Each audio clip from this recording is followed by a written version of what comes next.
New power and rituals are being performed at the Shrine of Oryx.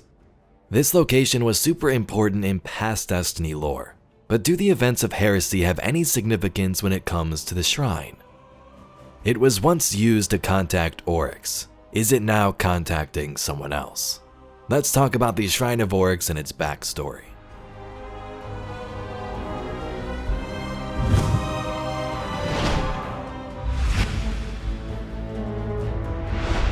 So this just could be Bungie reusing environments and they needed something for this mission, but a lot of interesting things have happened at the Shrine of Oryx in the past.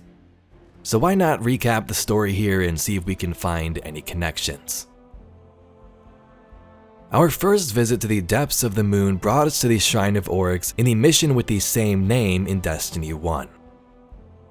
Osiris told us how dangerous it was, that the Hive were using this location to contact the Taken King somewhere out there in space, far away. This was before Oryx would arrive in our solar system, of course. At that time, we just wondered what god they were contacting and where were they. Another cool note, we have the original voice they had for Osiris, which I totally forgot about. The Guardian successfully takes out the Eye of Oryx and destroys the shrine, cutting off communication to the king. Listen to this, from an old warlock, Osiris.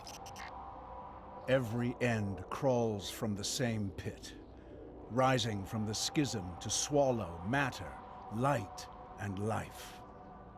It will not be stopped, but here it can be slowed. The Shrines of Oryx must be destroyed. There's the shrine. Find a way through. Let me out under the shrine. I'll look for a weakness.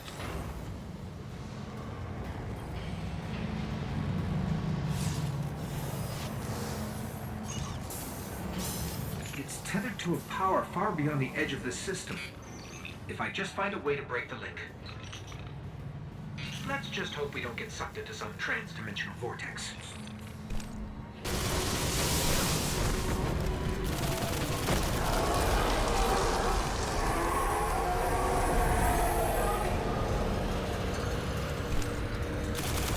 It's weakened. Destroy it.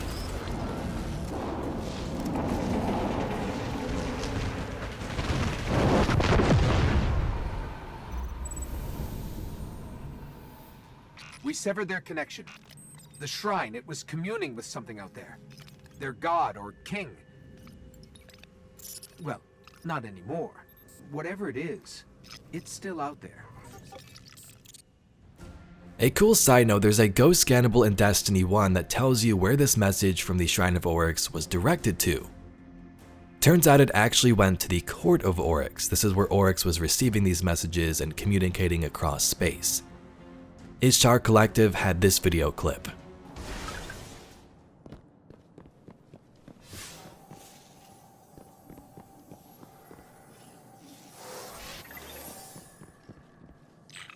The output is consistent with my readings at the Shrine of Oryx on the moon. Osiris believed all of the shrines were connected and went searching for their nexus. I think we found it. Did I tell you Osiris never returned? A time later, Oryx would arrive after we killed Crota, his dreadnought spaceship now stationed around Saturn. After his death though, the would-be Prince Malok would try and rise up and take his throne. And in the Blighted Chalice strike once again on the moon, we would see the actions he tried to put into place. We descend once again through the Hellmouth to fight Hive, Taken, and Fallen enemies as we made our way back to the shrine to stop Malok from claiming power. Eris said, although Oryx is gone, the shrine is still super important and resonates with great power. So this makes you wonder, we destroyed the communications from this device in that first mission, so what power could he still gain here? When we reach the shrine, we see the device is no longer in the center, the one we destroyed. Instead, there's a giant blight, and we take out Malok. The Taken King is dead, yet still his armies writhe and claw at our worlds. Even as you led the assault on the Dreadnought, a powerful Taken war beast fled for the safety of the Shrine to Oryx. The would-be Prince Malok works to perfect a dark sorcery. He must be destroyed. The Taken exude blight wherever they go. Just one of the agonies of their existence. Malok has begun to control that blight, empowering it at his command.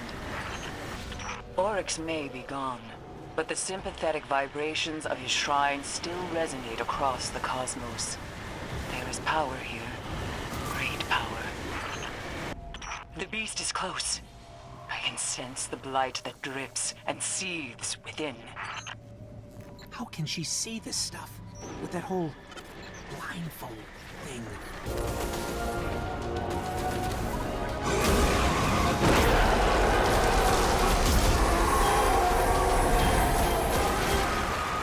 Again and again, we have held back the darkness, till the gods and princes of the Hive hunger for our light. This is our charge, Guardian. This is our fight.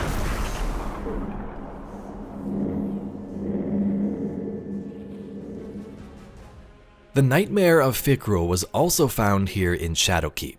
Now there is no dialogue for the Nightmare Hunt itself, but Fikrul's infestation was found near the Shrine of Oryx. Could have just been for gameplay purposes, Bungie plopping him in a cool place to fight, or it connects to the shrine story-wise. If it does though, we don't have any knowledge on that.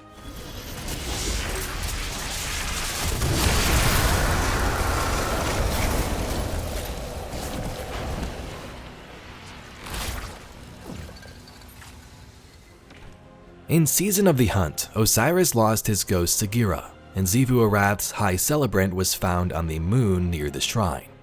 This is where Aldrin Sov returned for the first time as a guardian in Crow. The High Celebrant was after Savathun, who at this moment was inside Osiris's body. The guardian found them here. Osiris was investigating physical manifestations of her magic near the Scarlet Keep when his ghost, Sagira, was slain. Osiris delivered a message through a secure channel requesting that you personally aid him in this hunt. I thought I was hunting Sagira's killer, the High Celebrant of Xivu Arath. Now I think it's hunting me. Meet me in the Hall of Wisdom. He cut the transmission. We have to hurry. I've retreated deeper into the shrine. I think this may have been a trap. The tower you saw on the way in, that's a Hive cryptolith. It's a conduit of darkness. One of many. The High Celebrant is using them to deploy soldiers across dimensions. And tempt others to Xivu Arath's side. You're here! Finally! Is it done? Calm down to Osiris!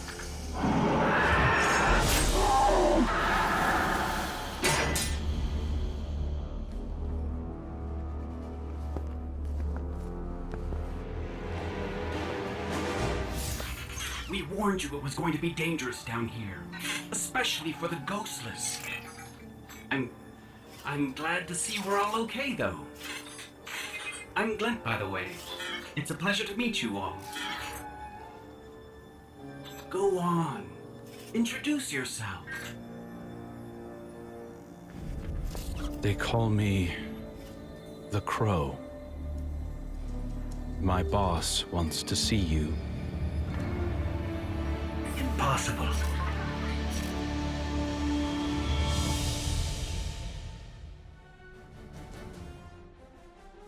Now those are some of the main moments we had in the game, but there's also Grimoire stories too. Ghost Fragment Gimbal 4's Ghost tells the story of a guardian, Gimbal, and their ghost, Jeeve. They were sent to the moon to investigate the Hive and the strange songs they sing, like the death songs. They made their way to the Shrine of Oryx, but something bad had happened. Gimbal 4 became entranced and began to repeat the names of the Hive worm gods, and just after that he would kill his own ghost. Gimbal was never heard from again, and his ghost was recovered by our Guardian in Destiny 1. So what drove him to madness? Was it the death songs? Was it nightmare manifestations, somehow seeping through from the pyramid below? This brings us to the events of episode Heresy. The Guardian returning here once more to find that a new Taken god is creating Taken and trying to reach out, have a door open so they can enter our reality. That ogre's undergoing the offering. The Hive do not possess this power. Without Oryx or the Witness, how? I fear another's hand may carve these new Taken into being. This place of offering, where the Taken submit their weakness to gain strength. There is something else here, calling, rabid with grief. No, sever the bindings! Unshake this beast now, Guardian! Eris said that forces in this mission are retreating to the shrine to seek the Taken King's blessing. And it's here where we enter a portal and see an ogre in the middle of a ritual, in the middle of being transformed. So clearly this hints towards the new Taken King, this new god in the Taken world.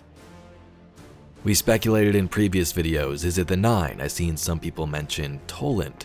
That would definitely be pretty crazy, I'm not sure about that one. But it does make me wonder if this device is still somehow connected to this power Malok was after. The power of the Taken King, the power to communicate with gods. If not, it was still fun to take a look at the lore of this location and what's happened here over the years. Anyway, Guardians, that's all we got for today's video. If you'd like to see some more Destiny news, lore, and mysteries just like it, please be sure to subscribe to the channel. I thank you very much for watching, and I'll catch you all in the next video.